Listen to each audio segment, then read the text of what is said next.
next edition of the CBB Review Studio podcast. I am Dan Siegel, joined today by Matt Mlodzinski and Ariel Puterman, and we are here on Sunday, March 2nd, the end of the regular season for several college basketball conferences. For 11 college basketball conferences, we have the tournament brackets set, and we will be previewing each of those tournament brackets, all of them in the mid-major realm.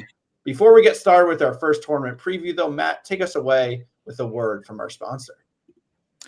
Are you a high school or college student athlete looking to take your brand to the next level? Want to maximize your potential both on and off the field? Introducing Glory to Glory Sports Agency, where we take our athletes from glory to glory. At Glory to Glory, they specialize in guiding top student athletes like you through the complexities of the new NIL landscape and the transfer portal, ensuring you have the support and resources you need to succeed.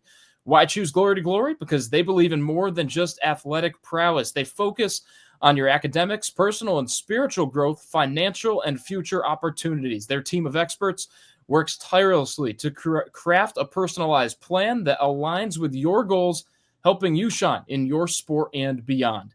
Whether you're looking for guidance on college recruitment, marketing your personal brand, or just need a trusted advisor by your side, Glory to Glory has got you covered. Ready to go from glory to glory? Join the Glory to Glory family today.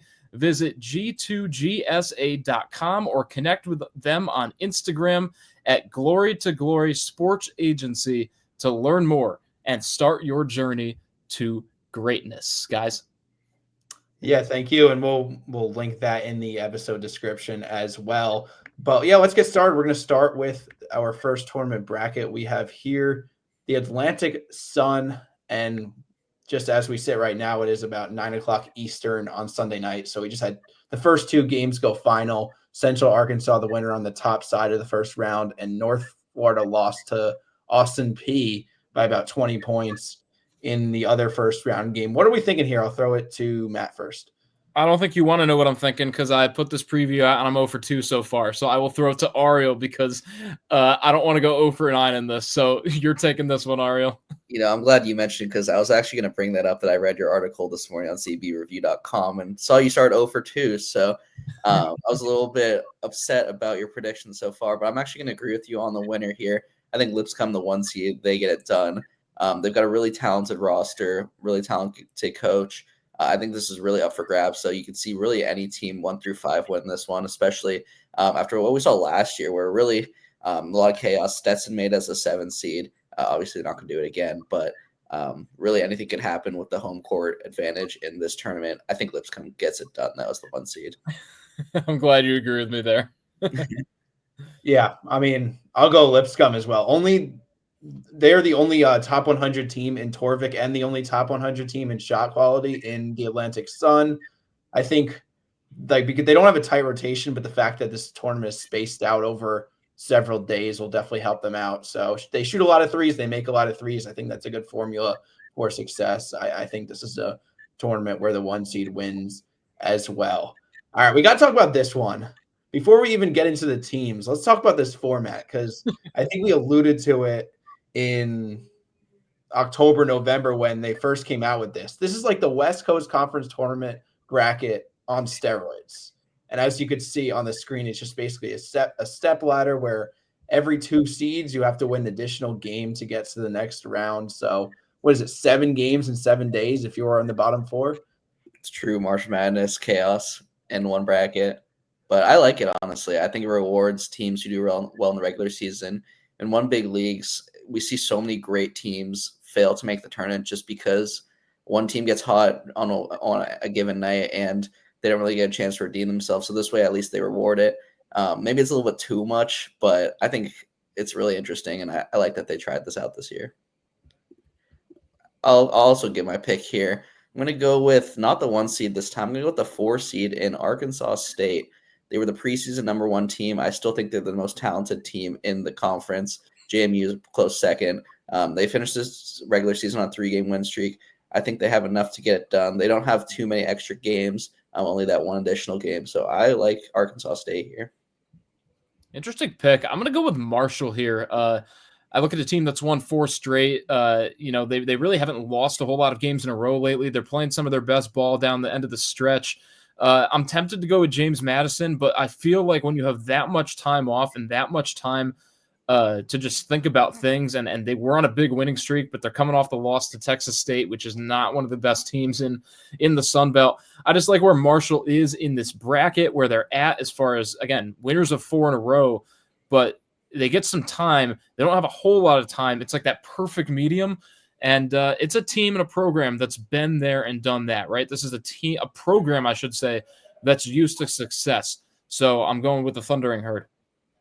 Yeah, I think the bottom ladder is a lot weaker than the top side of the ladder. I'm going to go with the 1 seed. I'll go with South Alabama. So they only have to win 2 games to make it to March Madness, which is very advantageous. I do think Arkansas State is the best team. I agree. They play a deep rotation. Like, they could definitely win 3 games in 3 days. But I think, again, in March, when you shoot a lot of threes, even if you don't necessarily make them at a high clip over the course of the season, there are teams like we saw with NC State last year that just are dangerous regardless, just because of their style of play.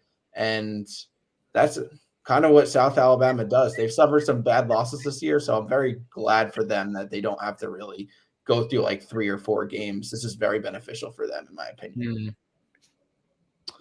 And then we got coming up the Big South, this one starting on Wednesday with the play-in between Gardner-Webb and USC Upstate. I'm assuming neither of them will be your picks, but of that top 7 that each has the same kind of path to the championship, 3 games, what are we thinking?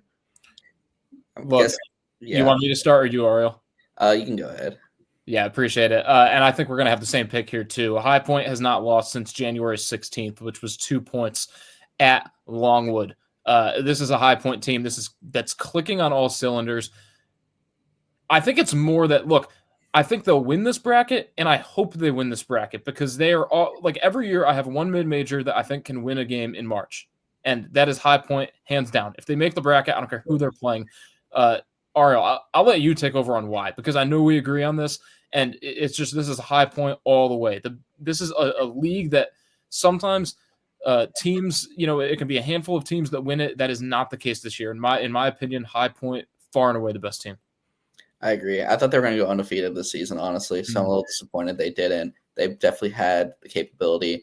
They beat UAB in the non-conference, who took it all the way to Memphis. They're going to finish as a top 3 seed in a decent American conference. They have probably 4 or 5 power conference players that all just chose to stay this year. Keza Gifa is probably the player of the year in the Big South. They got Justin Boda, the big man. They got Kamari Hamilton. They got Bobby Pettiford, former Kansas Jayhawk, coming off the bench. That just shows how deep they are. They have a former Kansas Jayhawk guard coming off their bench. I really, like Matt said, I really hope they win this conference because they're not going to make it as an at-large. And I think they're capable of winning not just 1 game, but I think they can win 2 games in the March Madness NCAA tournament. They shoot the lights out of the ball. Yeah, I think High Point will be the overwhelming favorite. Keep in mind they are outside the top 200 in defensive efficiency. So, I think maybe in the conference finals, a team like Winthrop, the 3 seed down there, could be someone who might be able to expose them a little bit, because Winthrop is a team that also plays really fast. They get to the line actually more than any team in the country. They're number 1 nationally in free throw rate. So I think the Big South, they just call a lot of fouls, it seems, because there are 7 teams in the top 50 in free throw rate. But yeah, I'm going High Point, but watch out for Winthrop. That could make for a very entertaining final. Yeah, watch out for Longwood as well. They beat High Point last time. High Point lost, like Matt mentioned. They also beat them last year in the conference tournament and actually won the final against Drew Pember in Asheville, if you guys remember that. Griff Aldridge is a great coach. I wouldn't be surprised if he gets a couple calls this offseason to move up. Yeah, there's going to be 6 seeds, 7 seeds, 8 seeds that win these conference tournaments. It's just really hard to identify, and that's what makes March Madness, or conference tournament madness even, just so outstanding. Let's move on to the Ohio Valley Conference. And this one is kind of like a Sun Belt type format, although there's a lot fewer teams. But again, they reward regular season success with the top 2 only having to play 2 games and path to the championship.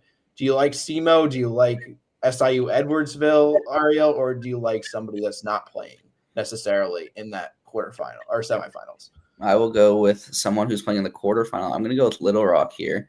They're the 4 seed, as you could see. They had the best record on the road in all of the OVC this season. And obviously that means a lot when you can win outside of home, especially on a neutral court in Indiana.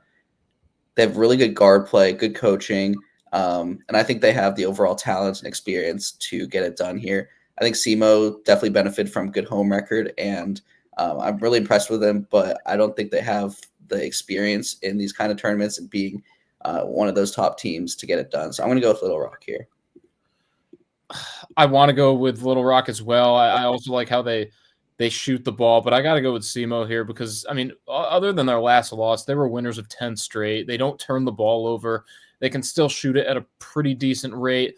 I'll be honest, this is probably one of the least intriguing brackets for me. The Ohio Valley has gone down in years. It used to be a conference where you had a couple teams. I think regardless, whoever wins this conference is getting knocked out first round in March. And again, a lot of these teams will. This isn't the point of our episode. This is the point to highlight really good mid-major teams. I just don't see it in the OVC this year. I guess we could do 3 different picks for the 3 of us in this conference tournament bracket. I'm going to go SIUE. I think they have the most well-rounded team in this conference. They make threes if they need. They can protect the rim like crazy. A really good 2-point defensive team. Rayshawn Taylor is their star point guard. SEMO does not grade out well in shot quality. I think they seem to have benefited a lot from like that shooting variance that might catch up to that postseason. So, Great. Yeah, I'm going SUE. I think this one is very up for grabs. It could be anyone, and we'll just have to wait out and see. Next up, we got the Patriot League, and I think I got this one off of Wikipedia because the actual conference tournament bracket release wasn't great. But I'll start with this one. I think it's got to be Bucknell, the number 1 seed. They start out great this year, but they are one of the hottest teams in the country. Winners of 9 of their best 10. The only loss being a double overtime thriller against Army about 5 or 6 games ago. I think nobody has been able to figure out how to guard their big Noah Williamson inside. Bucknell Bison going to the tournament, in my opinion. Look, it's not going to be a great pick. Colgate just wins every year. They've had a terrible season in terms of Colgate years. But am I supposed to doubt the team that wins this conference, that runs over this conference every year? I don't think so. They still shoot the ball well. They still score the ball well. They're not the favorites. I honestly don't even feel confident with this pick, but they just figure out how to do it. I believe that Matt Lange will have a plan. And I like how they can escape Bucknell to the championship, right? It's working out good that they got that 3 seed and escaped that 4-5 matchup. They've obviously got tough games ahead of them, but I'm gonna go with the Raiders. Oh man, I've been torn between both of those all day, and I've been kind of flipping back and forth because, like Matt mentioned, it's death taxes Colgate. They're in it every year. It's almost like if they don't make it, it's a bigger upset. Just in the whole tournament itself. But Bucknell's been so good this year, especially in February. That 6-game win streak to end the season, and Noah Williamson's putting up 25 a night on most nights. There really hasn't been an answer for him, and they're really figuring it out late. I'm going to go with Bucknell. Colgate's probably going to end up winning, and we're all going to be slapping ourselves in the face, except for Matt. But the way Bucknell's been playing it, you just have to pick them right now. I need one Central New York team to make it.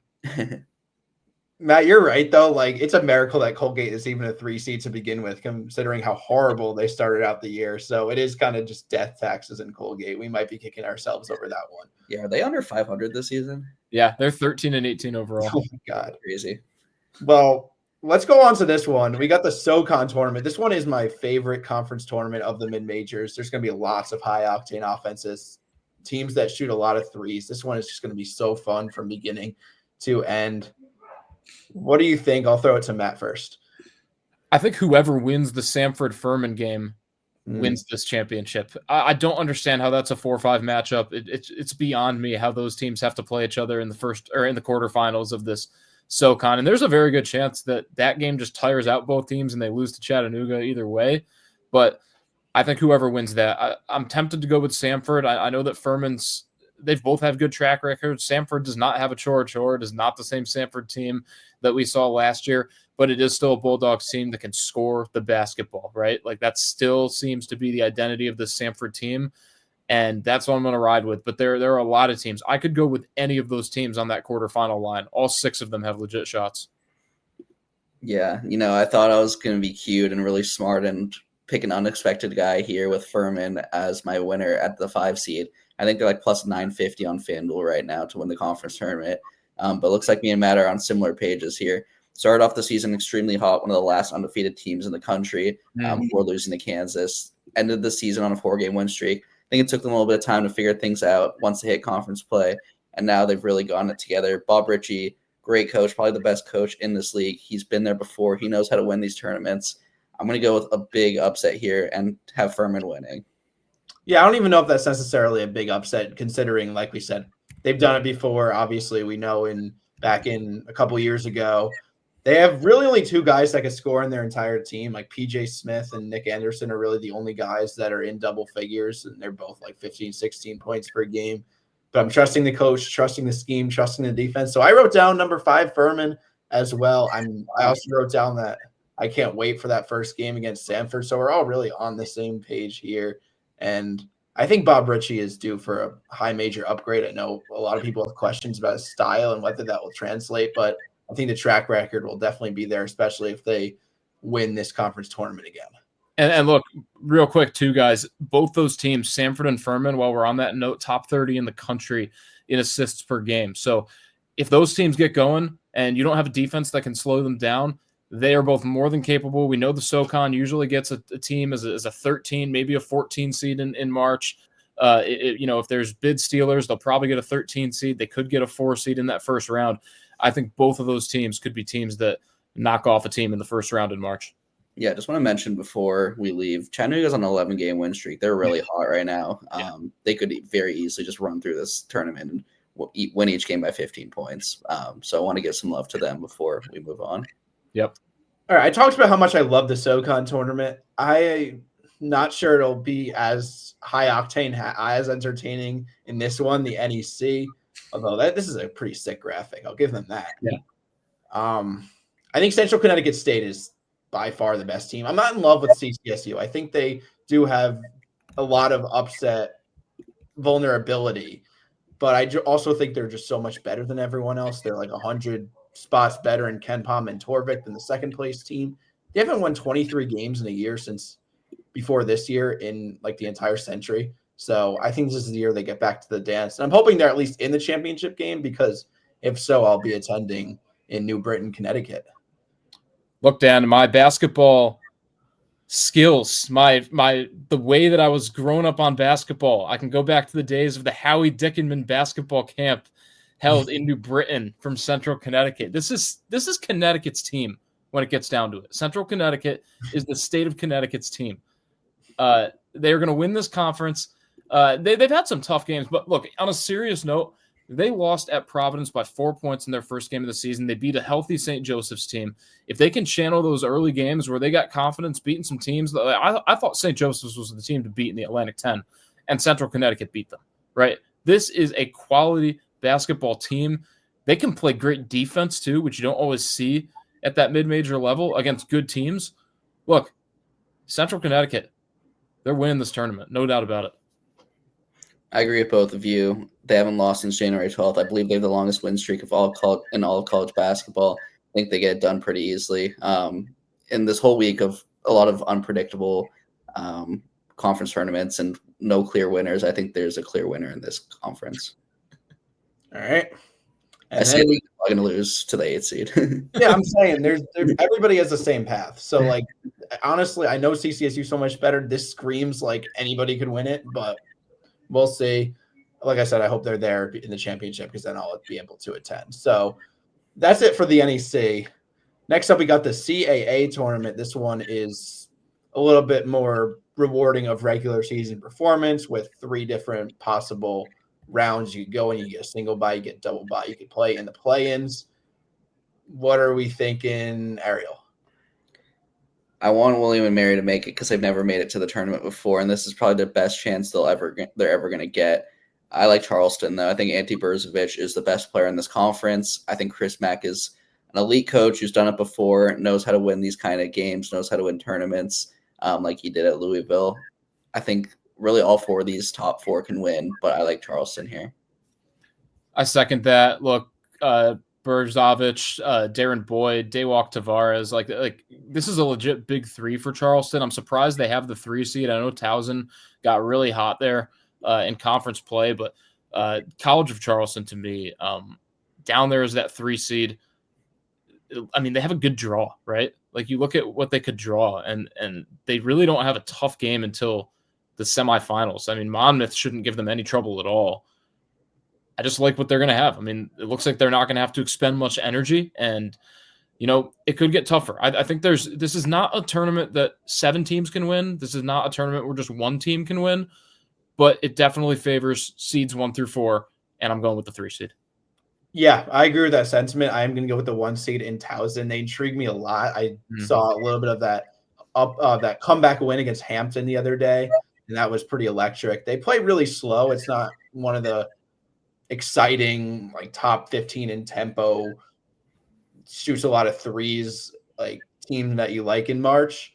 But I think in the other extreme, it might kind of fluster teams. We've seen that before as well. And they have some clutch shot makers. And like you said, they're playing great ball. They started 4-8. Now they're 21-10. So if I'm doing the math correctly, that's 17 of their last 19 in the W column. So also, Dan, sorry to interrupt there. What Towson's done in the non-conference, hanging in there with St. Mary's and UC Irvine, beating a James Madison team that we just talked about is the 2 seed in the Sun Belt. So it's certainly a Towson team that not only ran through the CAA, but also showed what they were worth in the non-conference. Sometimes I feel like I'm going on a little bit of a sentiment here, but you look at March Madness and you'll look at a team and you'll be like, how did they win that game as an upset, as like a 14 seed over a 3 seed? And then you look at their schedule and you're like, how did this get past me? Like the proof was in the pudding all along. You see that with Towson. You see that with College of Charleston. All right, we got the Horizon League tournament, and you know what? I'm going to go with the best basketball team in the city of Pittsburgh right now, the 1 seed in the bracket, the Robert Morris Colonials. I like Milwaukee too. Milwaukee, the 3 seed. They're physical. Milwaukee rebounds the ball extremely well. Robert Morris does both of those. I think Robert Morris is a better defensive team. And then I'm going to mention 3 teams actually, because you can't count out Greg Campy in Oakland in the conference tournament. We saw that last year. We've seen it multiple times before with their zone, and he's just a great coach. But of those 3 teams, I'm going to pick RMU. Ari, you want to go ahead? Yeah, I think we're forgetting about the 11 seed right there, Green Bay. 2 wins in the last 5 games, one of the hottest teams in the – no, I'm just kidding. If they win a game, then put Doug Gottlieb in the Hall of Fame just for how the season's gone. For them to win a tournament game would be very impressive. I think this is my favorite tournament. There's really no clear number 1. Robert Morris is the hottest team, but you can argue they're not the best team. Cleveland State was the hottest team. They kind of fell at the end of the season. So I'm going to go with the 3rd option here, Milwaukee. Bart Lundy, I think, is a really underrated coach in this conference. They're really balanced. 5 players are scoring double digits for them. I like Milwaukee. I like their draw too.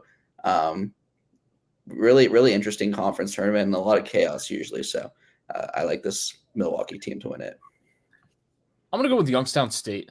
I was going back and forth with a few teams here, but one thing I like about Youngstown State is they've been playing some good basketball. They shoot the 3 well.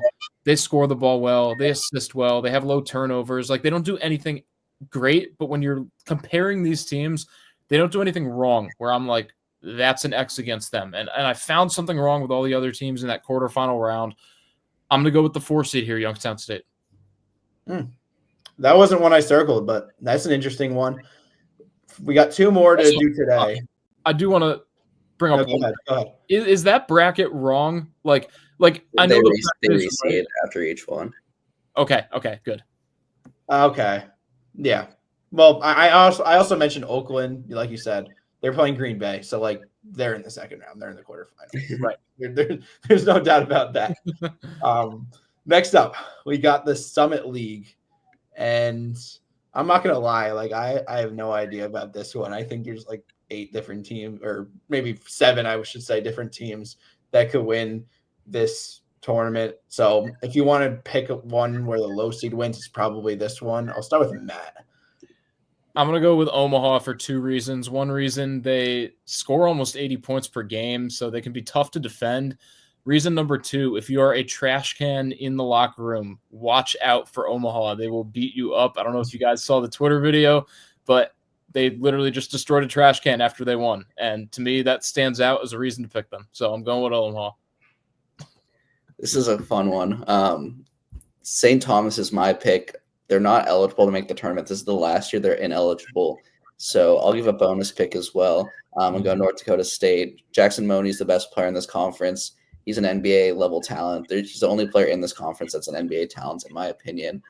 Really talented forward, 6'10", can shoot the three, plays at his own pace. Really like how he plays. North Dakota State just always gets it done as well in the Summit tournament. So give me St. Thomas overall as the champion. I just like how they play. They're really disciplined. But if we're picking a team to make the actual NCAA tournament and lose in the finals, it's going to be North Dakota State.